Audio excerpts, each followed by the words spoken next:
Bonjour à tous et bienvenue sur la chaîne Apprendre le stoïcisme. Avant de commencer, prenez un instant pour vous abonner si ce n'est pas encore fait. Ici, nous explorons des principes issus du stoïcisme et de la psychologie pratique pour vous aider à construire une discipline mentale solide, une meilleure maîtrise de vous-même et une vie plus stable. Aujourd'hui, nous allons aborder un sujet que tout le monde recherche, mais que très peu de personnes arrivent à maintenir sur le long terme, avoir une motivation inébranlable. La motivation est souvent perçue comme une énergie qui apparaît et disparaît.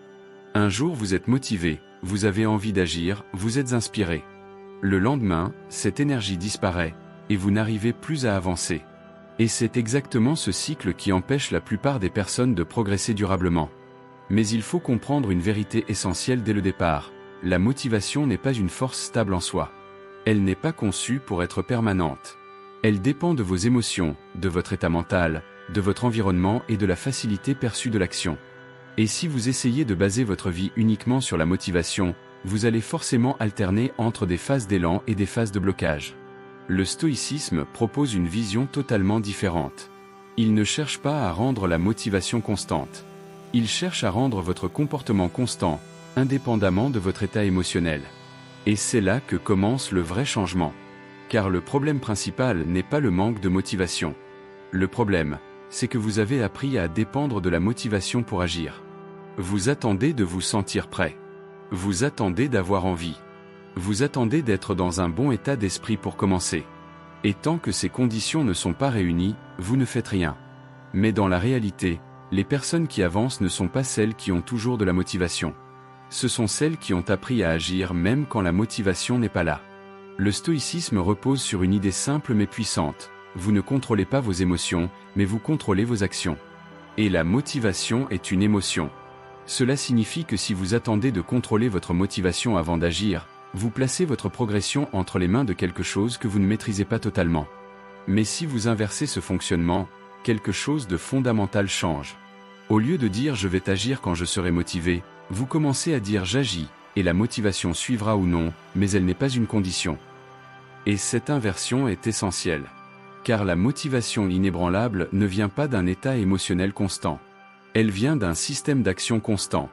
Le premier point à comprendre est donc le suivant. Votre problème n'est pas un manque de motivation, mais une dépendance à la motivation. Et tant que cette dépendance existe, vous restez instable dans votre progression. Un autre élément important est que la motivation est souvent confondue avec l'intensité émotionnelle. Vous pensez être motivé lorsque vous ressentez une forte envie d'agir, une énergie élevée, une forme d'excitation mentale. Mais cette intensité est par nature temporaire. Elle monte, puis elle redescend. Le stoïcisme vous invite donc à ne plus rechercher cette intensité comme base de votre action. Il vous invite à construire quelque chose de beaucoup plus stable, une discipline basée sur des décisions, pas sur des émotions. Et dès que vous commencez à comprendre cela, vous voyez votre relation à l'action différemment. Vous n'attendez plus un état idéal. Vous commencez à agir avec l'état que vous avez maintenant. C'est ici que commence la véritable transformation. Une fois que vous comprenez que la motivation n'est pas une base fiable pour agir, une étape essentielle consiste à briser ce qui maintient cette dépendance, l'attente d'un état intérieur idéal avant de commencer. C'est un mécanisme extrêmement courant. Vous savez ce que vous devez faire, vous savez même pourquoi vous devriez le faire, mais vous attendez un moment particulier. Un moment où vous vous sentirez plus énergique, plus concentré, plus confiant, plus prêt. Et tant que cet état n'est pas là, vous restez immobile. Le problème est simple, cet état parfait n'arrive presque jamais de manière durable. Votre esprit fonctionne par variation constante. Il y a des jours où vous vous sentez capable, et d'autres où tout semble plus lourd. Et si vous conditionnez votre action à ces fluctuations internes, vous devenez dépendant d'un facteur que vous ne contrôlez pas. Le stoïcisme intervient ici avec une idée radicale mais libératrice. L'action ne doit pas dépendre de l'état intérieur. Cela signifie que vous ne devez plus attendre de vous sentir motivé pour commencer. Vous devez commencer pour clarifier votre esprit. Dans la pratique, cela change complètement votre rapport à vous-même. Au lieu d'essayer de vous mettre dans le bon état, vous passez directement à l'action, même avec un état imparfait. Et c'est précisément ce passage qui casse le cycle de dépendance. Car la motivation fonctionne souvent de manière inverse de ce que vous imaginez. Elle ne précède pas toujours l'action, elle la suit. Très souvent, c'est en commençant une tâche que vous créez progressivement un élan. Pas avant. Mais tant que vous attendez cet élan avant de commencer, vous restez bloqué dans une boucle passive. Le stoïcisme vous invite donc à adopter une règle simple, l'action comme point de départ, pas comme conséquence de la motivation. Et cette règle change profondément votre dynamique mentale. Un autre point essentiel est de comprendre que votre esprit cherche naturellement à éviter l'effort initial. Il va produire des justifications, des distractions, ou des pensées qui retardent le passage à l'action. Il peut vous dire que vous êtes fatigué, que ce n'est pas le bon moment, que vous ferez mieux plus tard. Ces pensées ne sont pas des vérités. Ce sont des mécanismes d'économie d'énergie. Et si vous les suivez systématiquement, vous renforcez votre passivité. Le changement commence lorsque vous cessez de négocier avec ces pensées. Vous ne cherchez plus à les éliminer. Vous ne cherchez plus à les convaincre. Vous agissez malgré leur présence. Par exemple, au lieu de réfléchir longuement à une tâche, vous adoptez une règle simple. Commencez immédiatement, même de manière imparfaite, pendant une durée très courte. Ce démarrage brise la résistance mentale. Car une fois que l'action est engagée, la barrière psychologique diminue fortement. Le plus difficile n'est presque jamais l'action elle-même, mais le moment juste avant de commencer. C'est dans cet instant que se joue la majorité de votre discipline. Le stoïcisme vous apprend donc à traiter ce moment non pas comme une décision émotionnelle, mais comme une décision automatique. Vous ne demandez pas à votre humeur si vous devez agir. Vous décidez d'agir, indépendamment de votre humeur. Et plus vous répétez ce schéma, plus votre cerveau commence à intégrer une nouvelle logique. L'action n'est plus optionnelle, elle est structurelle. Vous cessez de vous percevoir comme quelqu'un qui doit être motivé, et vous commencez à vous percevoir comme quelqu'un qui agit par principe. Et cette transition est fondamentale. À ce stade, vous avez commencé à briser la dépendance à la motivation et à passer à l'action sans attendre un état intérieur parfait. Mais une difficulté importante apparaît rapidement. Comment maintenir cette dynamique dans la durée? Car agir une fois malgré la motivation est relativement simple. Le vrai défi, c'est de continuer lorsque l'enthousiasme initial disparaît, lorsque la fatigue s'installe, ou lorsque les résultats ne sont pas encore visibles. C'est précisément à ce moment-là que la majorité des personnes abandonnent. Le stoïcisme apporte ici une clé essentielle. La constance vaut plus que l'intensité. Ce n'est pas ce que vous faites dans les moments d'énergie élevée qui détermine votre progression, mais ce que vous faites dans les moments ordinaires, sans motivation particulière. Le problème principal est que beaucoup de personnes associent progrès et inspiration. Elles pensent que pour avancer, il faut se sentir inspiré, puissant, déterminé. Mais en réalité, les résultats durables viennent d'actions simples répétées dans un état émotionnel neutre. C'est là que la discipline prend le relais de la motivation. La discipline, contrairement à la motivation, ne dépend pas de l'émotion du moment. Elle repose sur une décision interne stable. Je fais ce que j'ai décidé de faire, même sans envie particulière. Et cette décision, lorsqu'elle est répétée, devient une identité. Au début, cela demande un effort conscient. Vous devez vous rappeler pourquoi vous agissez, vous devez parfois lutter contre la résistance interne, et vous devez passer au-dessus de l'inertie mentale. Mais progressivement, quelque chose change. Votre esprit commence à reconnaître que l'action est inévitable. Et à partir de là, la résistance diminue. Un autre point fondamental est de comprendre que la motivation fluctue, mais que les résultats viennent de la répétition. Chaque petite action répétée dans le temps crée un effet cumulatif. Mais cet effet n'est visible qu'après un certain seuil. Et c'est précisément ce délai qui met à l'épreuve votre stabilité mentale. Car votre esprit, lui, cherche des résultats rapides pour maintenir la motivation. Lorsque ces résultats n'apparaissent pas immédiatement, il commence à remettre en question l'intérêt de continuer. C'est ici que la plupart des personnes abandonnent. Le stoïcisme vous invite à adopter une vision totalement différente. Vous n'agissez pas pour ressentir quelque chose immédiatement, vous agissez pour construire quelque chose dans le temps. Cela signifie que vous acceptez une période où les efforts ne produisent pas encore de gratification émotionnelle immédiate. Et cette acceptation est essentielle, car elle vous libère de la dépendance aux résultats rapides. Un autre outil puissant consiste à réduire la taille de l'action pour maintenir la continuité. Lorsque la motivation baisse, le problème n'est pas forcément l'action elle-même, mais sa taille perçue. Une tâche trop grande devient mentalement lourde, et votre esprit cherche à l'éviter. Mais dès que vous réduisez cette action à sa version minimale, elle redevient accessible. Et une action minimale répétée vaut infiniment plus qu'une action parfaite interrompue. C'est cette logique qui construit la stabilité. Avec le temps, vous commencez à observer un changement profond, vous n'avez plus besoin de vous motiver pour agir. L'action devient une partie normale de votre fonctionnement. Et c'est à ce moment précis que la motivation cesse d'être un facteur déterminant. Lorsque la constance commence à s'installer, un changement plus profond se produit progressivement. Vous ne réfléchissez plus autant à savoir si vous devez agir ou non. L'action devient moins une décision difficile et davantage un comportement naturel. Et c'est précisément à ce moment que la motivation perd encore un peu plus de son importance. Mais pour atteindre ce niveau de stabilité, il faut comprendre un point fondamental. Votre identité intérieure détermine votre régularité bien plus que votre état émotionnel.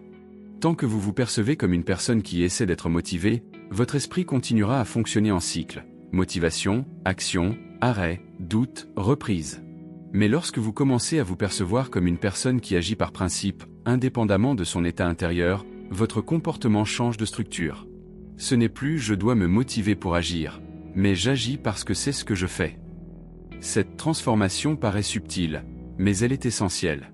Elle marque le passage d'un comportement basé sur l'émotion à un comportement basé sur l'identité. Et l'identité est beaucoup plus stable que la motivation. Une fois cette identité en construction, quelque chose d'intéressant se produit. Vous commencez à ressentir moins de négociations internes avant d'agir. Les pensées du type « je devrais peut-être attendre »,« je suis fatigué » ou « je le ferai plus tard » apparaissent encore, mais elles perdent progressivement leur influence. Elles ne disparaissent pas forcément, mais elles ne dictent plus vos décisions. Le stoïcisme aide ici à renforcer cette identité par un principe simple. Agir conformément à ce que vous avez décidé, pas conformément à ce que vous ressentez. Chaque fois que vous agissez malgré une absence de motivation, vous envoyez un message clair à votre esprit. Votre comportement ne dépend pas de vos fluctuations internes. Et plus ce message est répété, plus il devient une vérité interne intégrée.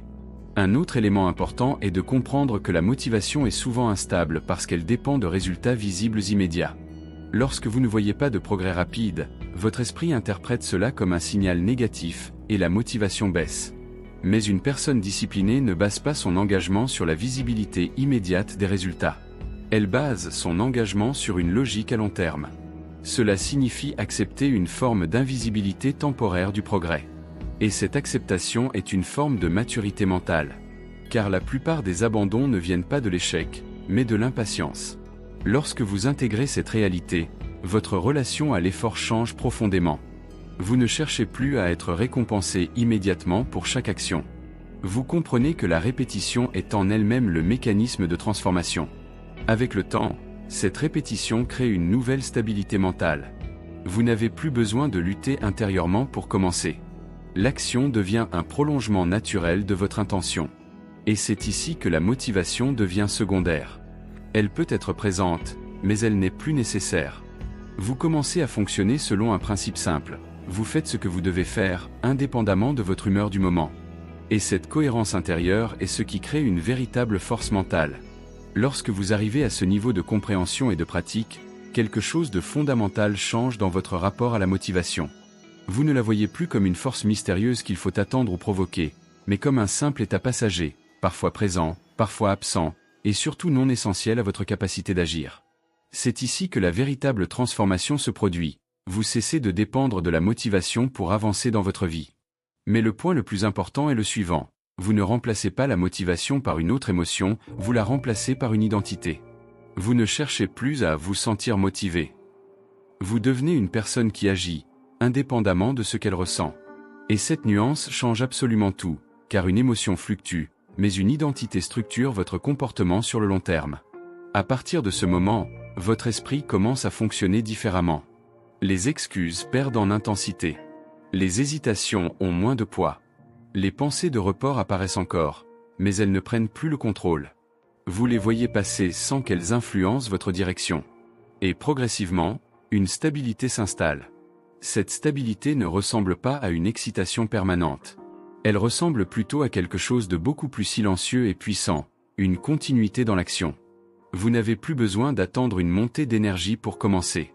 Vous n'avez plus besoin de conditions idéales. Vous n'avez plus besoin d'être dans le bon état. Vous agissez parce que c'est devenu votre manière naturelle de fonctionner. Et c'est précisément cela, la motivation inébranlable.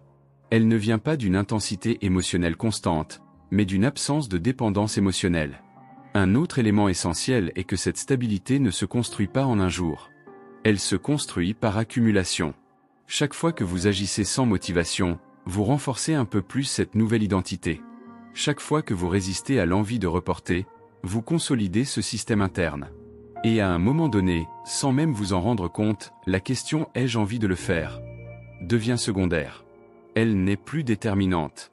La seule question qui reste devient « est-ce que c'est ce que je dois faire maintenant ?» Et si la réponse est oui, vous agissez. Cette simplicité mentale est le signe d'une transformation profonde.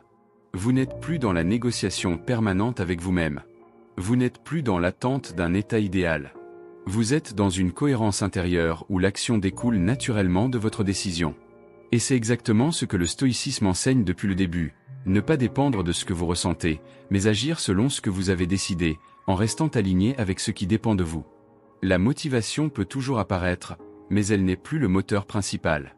Elle devient un effet secondaire, pas une condition. Et c'est là que vous atteignez une forme de liberté très importante, la liberté d'agir sans être prisonnier de votre état intérieur.